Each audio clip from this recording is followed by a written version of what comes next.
Hey, welcome to another mobile gamer episode of GeekOutdoors.com.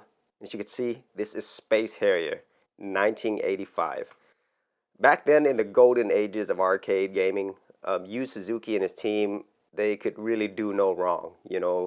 They created such classics such as this, Space Harrier, Outrun, Afterburner, and there's so many others. And that's even before he became the legend that he did become, with other arcade titles like Daytona USA, Virtual Cop, and Shenmue, of course, and countless many others. And just remember, this game actually came out in 1985, and at that time there really wasn't many games like this. Now, this is not real 3D. This is pseudo 3D. They use 2D bitmaps, a lot like what Doom did. But Yu Suzuki and his team, they pioneered this. And as I mentioned, the other games like Outrun, Afterburner, he was experimenting with 3D before 3D was even possible. And what's cool about Space Harrier, besides the really awesome graphics, is the overall feel of this game. This is a sci-fi action game.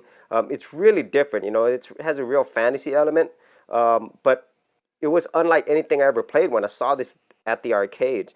And it was extremely fast, as you can see. Everything was fast. It was fluid, and you kind of got hooked. And I'm not really sure what the story is of this game. Most arcade games that had really simple stories. It's usually something along the lines of save the princess or save the planet, usually. So this is probably one of those, save the planet. And as you can see, you could get on the bottom playing the ground, and you're having to constantly avoid obstacles. You're having to avoid trees, rocks, shrubs, and at the same time, you're having to, take care of the enemies too, and which can attack you on the ground or in the sky. And the bosses, this is the very first boss. The bosses were really, really cool. They were huge. And this dragon, it looked really awesome back then. You got to remember the time period.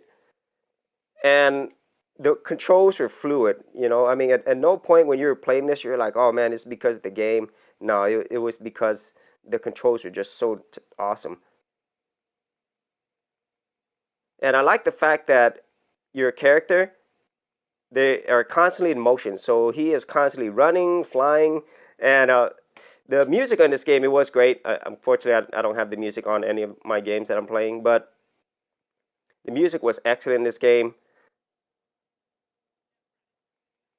and it was pretty hard, as you can tell. I mean, initially when this dragon came out, it wasn't too hard to avoid the flames that it's throwing out, but as you can see, he's progressively getting hurt, he's throwing a lot more flames, coming much faster, and as he gets damaged, the color changes. So this is just really, really a fun game. Another classic by Yu Suzuki, and you could see why this particular person, Yu Suzuki, and his team, they were so revered, and how Sega came to be Sega in the arcades. I'm not sure if Sega's ever going to go back to that level like it did before.